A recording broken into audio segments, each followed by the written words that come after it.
welcome to episode 2 of recommending you nonfiction books based on popular fiction. If you've never seen me before, I'm Heather, and I like to yap about books on the internet. I started this series as sort of a bridge for people who might want to read more nonfiction, but don't exactly know where to start or feel overwhelmed by the prospect of getting into nonfiction as a genre.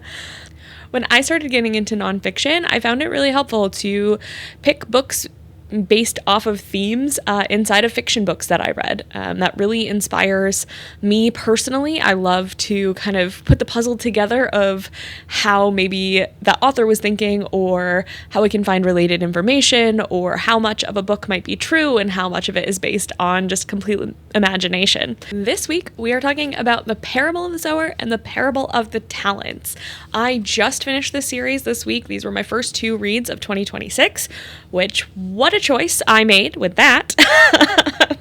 They are absolutely phenomenal. But if you don't know, this is a dystopian sci-fi-esque, kind of fantasy-esque. It sort of borders that line, but it's dystopian speculative fiction set in 2025 to the mid-2030s, essentially talking about everything, the current state of America. And it is eerily similar to the actual timeline that we're living on now, at least the grand political scale inside of this book. I watched an interview with Octavia Butler about how she came up with the idea for this book, what she was really basing it on. And what she really talked about was the literacy crisis, lack of education, lack of access to education, climate change, just these big issues that have been problems for decades now. And this was really written as a pinnacle of what could happen if we don't pivot. And so I think the first book that I would suggest as a nonfiction book would be The People's History of the United States. This one is a little bit dense, so do keep that in mind if this is the first one that you're picking up. But if The Parable of the Sower and Parable of Talents are where we're going, this is how we got here. This is a broader view of a lot of the things that we learned in history class. So an example is Labor Day.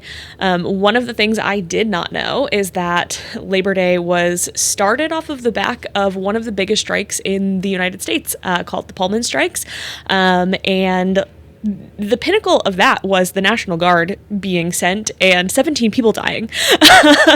So it just feels very relevant, not only to the time we're living in, feeling like none of this has ever happened before. It's happened for decades, hundreds of years. And I just really like the pairing of this is how we got here and The Parable of the Sower, Parable of the Talents being that's where we're going if we don't work on some things together. There's a lot of horns going on outside my house right now.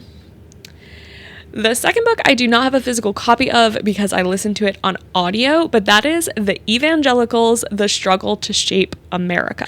This book is about evangelicalism's rise in the United States and how it got married to a political party. If you've never read The Parable of the Sower and The Parable of the Talents before, the second book really deals with the rise of conservative Christianity and fascism, with the specific political leader who is trying to make America great again. That's not me insinuating a theme. That is quite literally a quote from the politician in the book.